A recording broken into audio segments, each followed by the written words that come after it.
పరిశుద్ధ బైబిల్ గ్రంథంలో యేసు గొప్పవాడు అని మనం ధ్యానిస్తున్నాం. పాత నిబంధన గ్రంథం అనేక మంది గొప్పవారిని గురించి ఇశ్రాయేలు చరిత్రలో చెప్పబడింది. వారందరికంటే యేసు గొప్పవాడు అని క్రొత్త నిబంధన గ్రంథం రుజువు చేస్తోంది. యేసు ఎవరికంటే గొప్పవాడో చూద్దాం. అబ్రహాము కంటే గొప్పవాడు.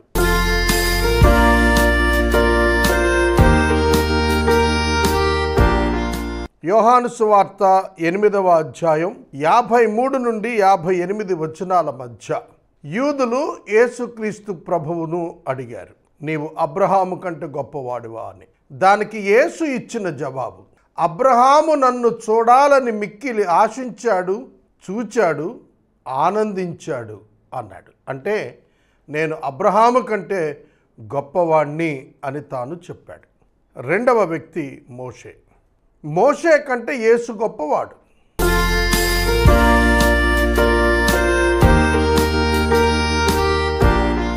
హెబ్రీ పత్రిక 3వ అధ్యాయం 3-4 వచనాలు. దేవుని ఇల్లు అంతటిలో మోషే నమ్మకమైనవాడు. విత్ ఇన్ ద హౌస్, ఇంటి లోపట మోషే నమ్మకస్తుడు. యేసైతే ఇంటి మీద, అబౌవ్ ద హౌస్, ఆయన నమ్మకస్తుడు. ఇంటి లోపల కంటే ఇంటి పైన నమ్మకస్తుడైన యేసు గొప్పవాడు. మూడవ వ్యక్తి అహరోను. ఇతడు మొదటి ప్రధాన యాజకుడు.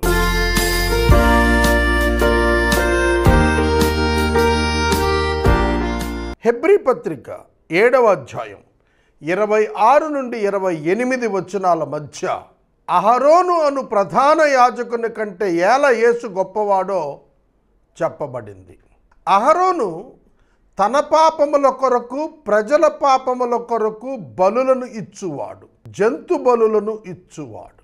అయితే యేసు అను ఈ ప్రధాన యాజకుడు, హెబ్రీ 3:1 యేసు ప్రధాన యాజకుడని వ్రాసు. యేసు అను ఈ ప్రధాన యాజకుడు తన కొరకు కాక, ఏలయనగా యేసు పాపరహితుడు, తన కొరకు కాక ప్రజల కొరకు మాత్రమే జంతువుల రక్తం కాక తన స్వరక్తాన్ని ఇచ్చాడు.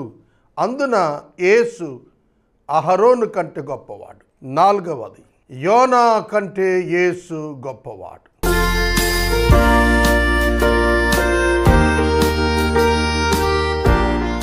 యోనా ప్రవక్త.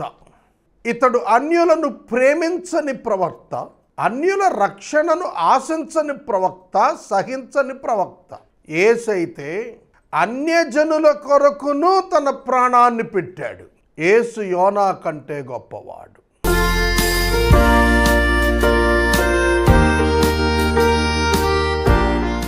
సొలొమోను కంటే యేసు గొప్పవాడు. సొలొమోను జ్ఞానాన్ని పొందాడు. దేవుడు దర్శనమిచ్చి కోరుకోమనగా జ్ఞానాన్ని కోరుకున్నాడు, అందున పొందాడు. యేసైతే జ్ఞానాన్ని పొందినవాడు కాడు, తానే జ్ఞానమై ఉన్నాడు అని కొరింథీ మొదటి పత్రిక 1వ అధ్యాయం 31 వచనం జ్ఞాపకం చేస్తాను. యేసే జ్ఞానం అని వాక్యం చెబుతోంది. సొలొమోను ఈ లోక సంబంధ విషయాలు మాత్రమే చెప్పాడు.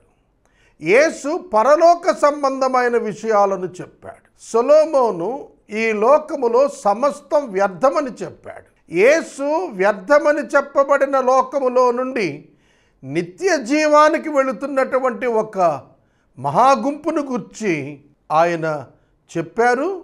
ఆ గుంపును తయారు చేశారు. యేసు సొలొమోను కంటే గొప్పవాడు.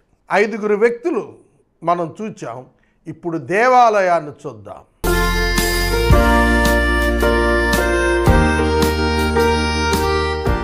దేవాలయము హస్తకృతమైనది. దేవాలయము నాశనమైనది ఇజ్రాయేలు చరిత్రలో. అయితే యేసు హస్తకృతాలయం కాదు. దేవుని ఆత్మ ఆయన యందు, దేవుని స్వభావం ఆయన శరీరమునందు నివసించింది. కొలస్సీ పత్రిక 2వ అధ్యాయం 9వ వచనం.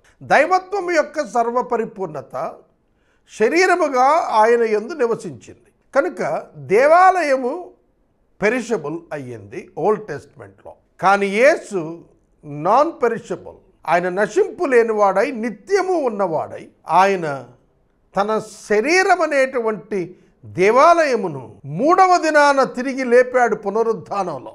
పడగొట్టబడిన దేవాలయం ఇంకా మన కనులు ఎదుట కట్టబడకయే ఉన్నది.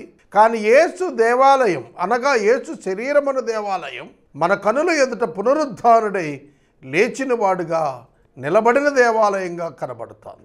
యేసు దేవాలయం కంటే గొప్పవాడు.